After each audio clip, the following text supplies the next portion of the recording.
Hello everyone. आज के इस वीडियो में आज के इस क्लास में हम लोग पढ़ेंगे मैथमेटिक्स क्लास 10। आज के इस वीडियो में सभी क्वेश्चन एमसीक्यू होंगे। तो शुरू करते हैं। पहला प्रश्न आपके स्क्रीन पर।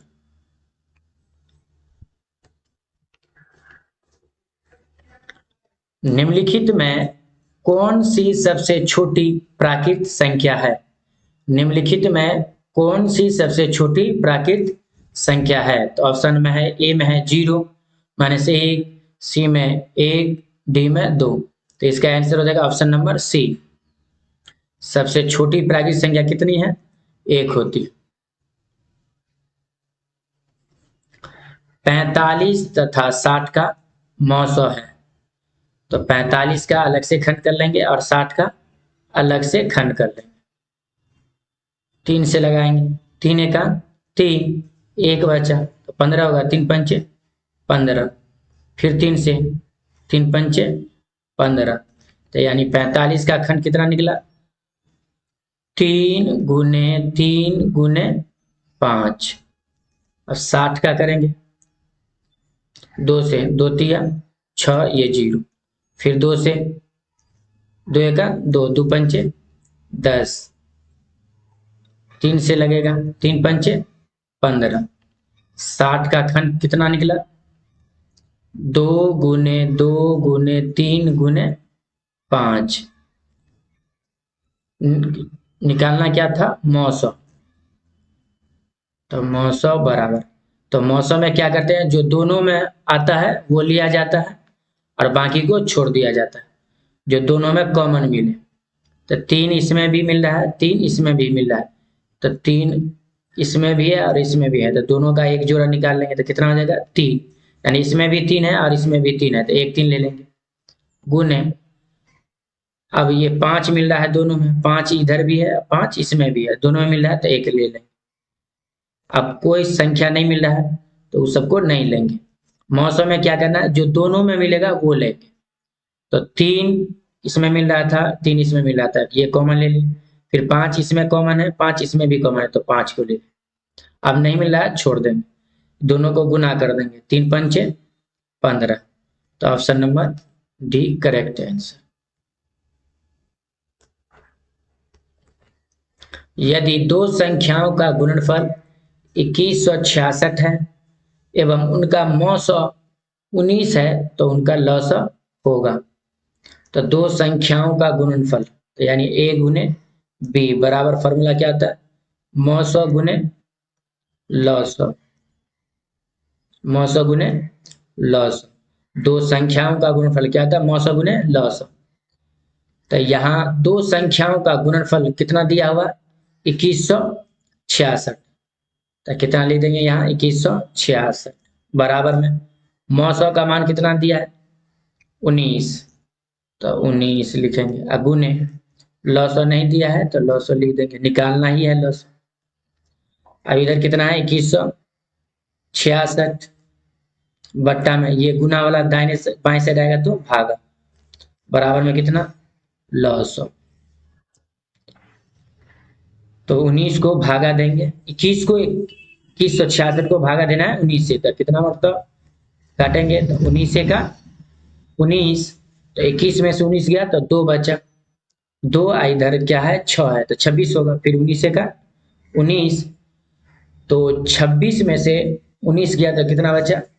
7, इधर कितना है? 6, तो 76 होगा। 19 चौक 76, यानी लॉस का मान कितना आ गया? 114। तो option number C correct answer.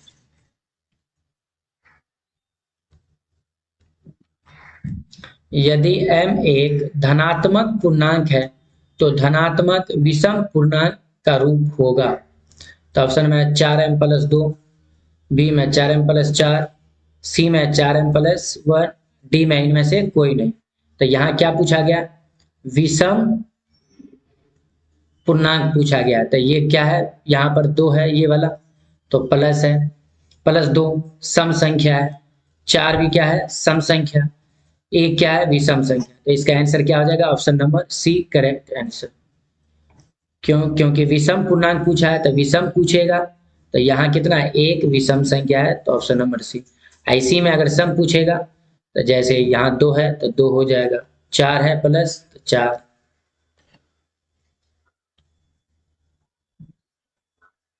144 के अभाज्य गुणनखंड में 2 का घातांक है, तो 144 का अभाज्य गुणनखंड निकालना। तो कितना से लगेगा, पहले 2 से लगेगा, 2 सत्ते 14, 2 दूनी 4, फिर 2 से, 2 तिया 6, 1 बचेगा, 2 छक्के 12, फिर 2 से लगेगा, 2 एका 2, 1 बचेगा, 2 अट्ठे 16, फिर 2 से, 2 नमा 18। अब कितना से लगेगा, 3 से लगेगा, 3 तिया 9। तो इसमें 2 कितना है, 1 2 3 4, तो यानी 2 के पावर 4।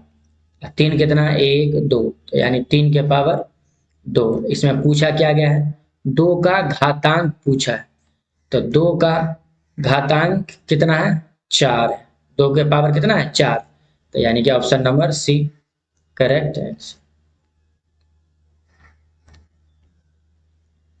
2 परिमेय संख्याओं के बीच अधिकतम कितनी परिमेय संख्या हो सकती है। 2 परिमेय संख्याओं के बीच अधिकतम कितनी परिमेय संख्या हो सकती है। ऑप्शन ए में 1, बी में 2, सी में 3, डी में अनंत। तो इसका आंसर क्या हो जाएगा, ऑप्शन नंबर डी अनंत। 2 परिमेय संख्याओं के बीच अधिकतम कितनी परिमेय संख्या हो सकती है, अनंत हो सकती है।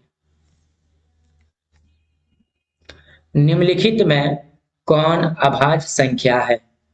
निम्नलिखित में कौन अभाज्य संख्या है। ऑप्शन ए में 15, बी में 23, सी में 12, डी में 75। तो इसका आंसर हो जाएगा ऑप्शन नंबर बी 23।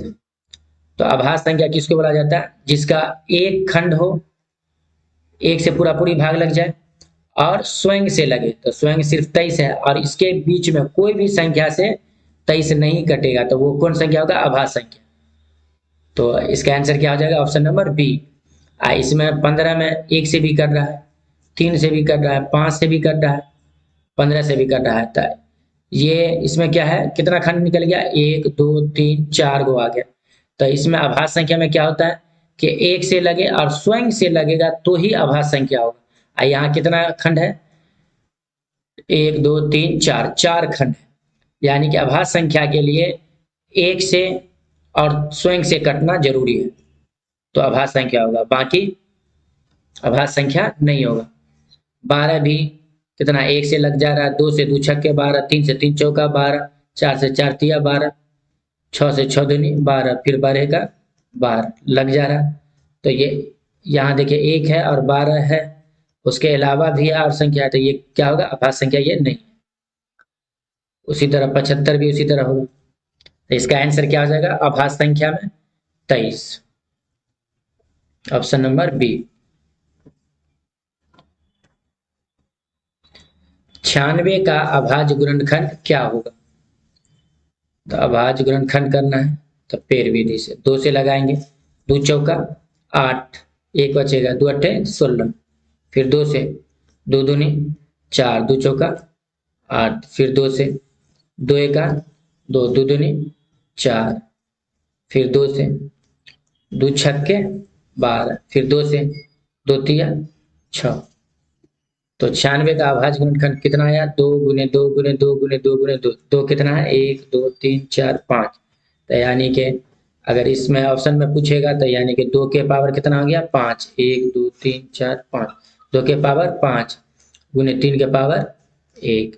ऑप्शन मान लीजिए बी में पूछ देगा 2 के पावर 4, 3 के पावर 2। सी में पूछ देगा 2 के पावर 6, 3 के पावर 4। डी में पूछ देगा 2 के पावर 2 गुने 3 के पावर 4। तो इसका आंसर क्या हो जाएगा, ऑप्शन नंबर ए। क्यों, 2 के पावर कितना है, 1 2 3 4 5, 2 का घातांक कितना है, 5 गो, तो 2 के पावर 5 और 3 कितना है, 1 ही है, तो यानी 3 के पावर 1। तो इसका आंसर हो जाएगा ऑप्शन नंबर ए।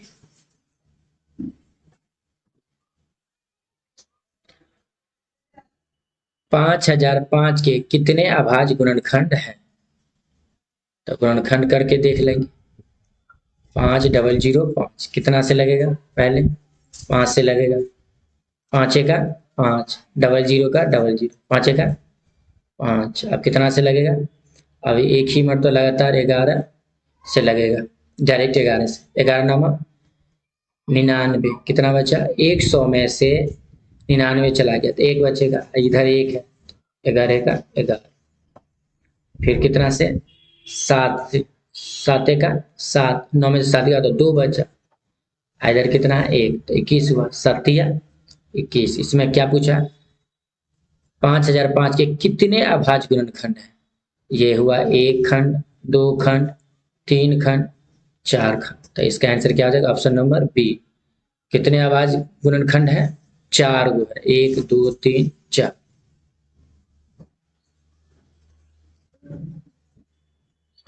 छः, 8 एवं 22 का लौसौ और मौसौ का अनुपात है। तो सबका खंड निकाल लेंगे पहले। 6 का कितना खंड होगा? 2 तिया 6। 8 का कितना होगा? 2 दूनी 4, 4 दूनी 8। फिर 22 का कितना होगा? 2 गुने 11। इसमें क्या बोला? लौसौ और मौसौ। तो सबसे पहले क्या निकाल लेंगे? मौसौ। मौसौ में क्या करते हैं? जो दोनों में मिलता है, सभी में कॉमन मिलता है, वो वाला लेते हैं, और जो कॉमन नहीं मिलता उसको नहीं लिया जाता। तो मौसौ में मौसौ निकालना पहले। तो मौसौ में क्या कॉमन मिल रहा है? देखिए, ये 2 सब में कॉमन है तो 2 ले लेंगे। अब और कोई कॉमन है? नहीं है तो छोड़ देंगे। तो यानी मौसौ का मान कितना आ गया? 2। अब क्या निकाल लेंगे? लौसौ।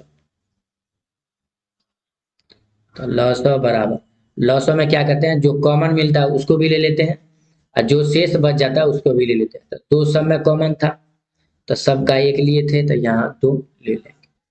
सब में है तो 2, और जो बच गया वो भी ले लेंगे। ये बचा हुआ था तो ये भी 3 ले लेंगे, गुने ये दोनों बचा था तो ये इसको भी ले लेंगे, 2 गुने 2।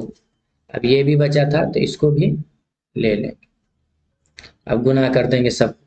2 तिया 6, 6 दूनी 12, 12 दूनी 24, और 24 को 11 से गुना करेंगे तो कितना हो जाएगा? 264 हो जाएगा। सबको गुना करेंगे तो कितना होगा? 264। मगर पूछा क्या है? लौसौ और मौसौ का अनुपात। तो यानी लौसौ ऊपर लिखेंगे पहले, उसके बाद मौसौ। तो लौसौ का मान कितना है? 264। तो 264 अब बट्टा में मौसौ। तो मौसौ का मान कितना? 2। 264 को 2 से भागा देंगे, 2 एका 2, ऊपर में 2 एका 2, 2 तिया 6, 2 दूनी 4, यानी 132 बट्टा 1। तो इसका अनुपातिक मान कितना हो जाएगा? 132 अनुपात 1। Option number A correct answer.